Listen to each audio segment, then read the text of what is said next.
Power group ഉണ്ടായിരിക്കാൻ സാധ്യതയുണ്ട്. പിന്നെ നമുക്കൊക്കെ ഞങ്ങളൊക്കെ ഈ പിന്നെ എന്താ പറയുക, ഇതിൽ പറഞ്ഞിരിക്കുന്ന പോലെ അവസരത്തിന് വേണ്ടിയിട്ട് ബെഡ് ഷെയർ ചെയ്യണം, ആ രീതിയിലല്ലാതെ തന്നെ പല കാര്യങ്ങളിലും നമ്മൾ പ്രതികരിച്ചതിന്റെ പേരിൽ ഇത്തരം പവർ ഗ്രൂപ്പ് ഉണ്ടാവാം. ഇപ്പൊ എനിക്കത് തോന്നുന്നു.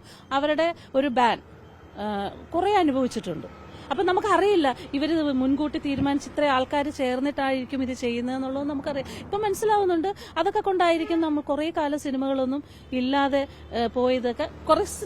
ഇപ്പോഴല്ല മനസ്സിലാവുന്നത്, കുറച്ച് നാളായിട്ട് നമുക്ക് മനസ്സിലായിട്ടുണ്ട്. അതിനെക്കുറിച്ച് നമ്മൾ പ്രതികരിക്കുകയും ചെയ്തതാണ്. എന്റെ 1-2 കാര്യങ്ങൾ ഞാൻ പറഞ്ഞിട്ടുണ്ട്. കുറേയൊന്നും നമ്മൾ പറഞ്ഞിട്ടില്ല. ഇനി പറഞ്ഞിട്ട് പ്രയോജനമില്ലല്ലോ. അന്നും നമ്മൾ ആരോടാ പരാതി പറയുക?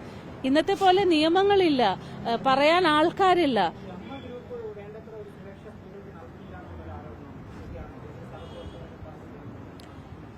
അല്ല, ഞാൻ പറഞ്ഞില്ലേ, ഈ സുരക്ഷ എന്ന് ഉദ്ദേശിക്കുന്നത് ഈ ചില വ്യക്തികളാണ് നടത്തുന്നത്. അമ്മ സംഘടനയല്ല. സംഘടനയിലുള്ളവരുണ്ടാവാം കേട്ടോ. എന്ന് വെച്ചാൽ പിന്നെ എക്സിക്യൂട്ടീവ് കമ്മിറ്റി ഭാരവാഹികളൊക്കെ കൂടുന്ന ഒരു സംഘടനയുണ്ടല്ലോ, ഒരു കമ്മിറ്റി ഉണ്ടല്ലോ. അവരിലൊക്കെ ഉള്ള ആൾക്കാരൊക്കെ ഉണ്ടോ എന്ന് എനിക്കറിയില്ല. ഉണ്ട് എന്നൊക്കെയാണ് ഇപ്പൊ പറഞ്ഞു കേൾക്കുന്നത്. അപ്പൊ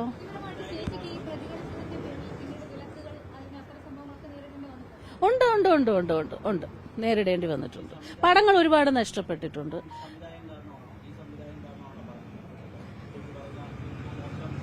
അല്ലല്ല, ആ സംവിധായകൻ മൂലമൊന്നും എനിക്ക് പിന്നീട് അദ്ദേഹത്തിന്റെ സിനിമകളിൽ അഭിനയിച്ചിട്ടില്ല എന്ന് മാത്രമേ ഉള്ളൂ. പിന്നെ നമ്മൾ പരാതി പറയേണ്ട ആൾക്കാർ തന്നെ നമ്മൾ ആളാകാൻ വേണ്ടിയിട്ട് പറഞ്ഞതാണ്. അങ്ങനെയൊന്നും സംഭവിച്ചിട്ട് ആരോടും പരാതി പറയാനുള്ളൊരു അവസരം വന്നില്ല. ആരും കേൾക്കാനുമില്ല. വിട്ടുനിന്നതല്ല, നമ്മളെ വിളിക്കാത്തതാണ്. വിട്ടുനിന്നെന്ന് പറയുമ്പോൾ എന്റെ ഉമ്മയ്ക്ക് സുഖമില്ലാന്ന് കുറച്ച് നാൾ ഞാനായിട്ട് മാറി നിന്നെങ്കിലും അതിനു മുൻപ് ഞാൻ നല്ല തിരക്കുള്ള സമയത്താണ് എനിക്ക് പടങ്ങൾ കുറയുന്നത്. ആയിരിക്കും, ആണ്. ഞാൻ പ്രതികരിച്ചതിന്റെ പേരിൽ തന്നെയാണ്. അത് ഈ പറഞ്ഞ പോലെ കാസ്റ്റിംഗ് കൗച്ച് അങ്ങനതല്ല. അത് മാത്രമല്ലല്ലോ, നമ്മൾക്ക് ശരിയെന്ന് തോന്നുന്ന കാര്യം നമ്മൾ സംസാരിക്കുമ്പോൾ തന്നെ ഇവർക്ക് അതൊന്നും ഇഷ്ടമല്ലല്ലോ. നമ്മൾ പ്രതികരിക്കുന്ന നമ്മൾ പറയുന്നത് ഒന്നും അവർക്കാർക്കും ഇഷ്ടമല്ല. അപ്പൊ അവരെ ഒരു തീരുമാനം എടുക്കും. അതേക്കുറിച്ച് പറയാൻ ഒരുപാട് കാര്യങ്ങളിലേക്ക് നമ്മൾ പോകേണ്ടി വരും.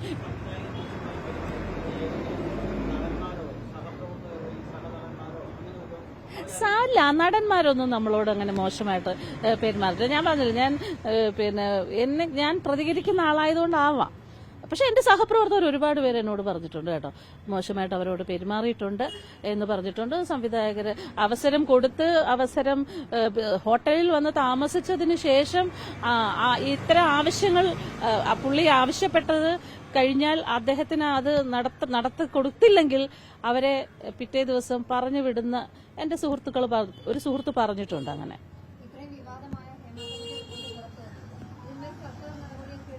സർക്കാരിനോട് ഞാൻ അല്ല, സാധാരണഗതിയിൽ ഇത് കുറച്ച് 2-3 ദിവസം കഴിയുമ്പോൾ അങ്ങ് മുങ്ങിപ്പോവുകയാണ് പതിവ്. ഞാൻ റിക്വസ്റ്റ് ചെയ്യുകയാണ്, നിങ്ങൾ ദയവായിട്ട് ഇതിനകത്ത് നിയമത്തിന്റെ മുന്നിൽ ഇവരെ കൊണ്ടുവന്ന് അവർക്ക് അതൊരു മാതൃകയായിരിക്കണം. ഇനിയുള്ള തലമുറയെങ്കിലും നല്ല രീതിയിൽ ഇതൊരു തൊഴിലിടമല്ലേ. നമുക്ക് സുരക്ഷ വേണം, തൊഴിലിടം വേണം. നമുക്ക് വേറെ വരുമാന മാർഗങ്ങളില്ലാത്ത ഇതുകൊണ്ട് മാത്രം ജീവിക്കുന്ന ആൾക്കാരുണ്ട്. അല്ല, ഇത് ഒരു പാഷനായിട്ട് എടുക്കുന്നവരൊക്കെ ഉണ്ട്. അവർക്ക് അവിടെ സുരക്ഷിതമായിട്ട് ജോലി ചെയ്യാനുള്ള ഒരു സംവിധാനം സർക്കാർ ദയവായി ചെയ്യണം. ഇവരെ വെറുതെ വിടരുത് എന്നുള്ളത് തന്നെയാണ് എന്റെ അഭിപ്രായം.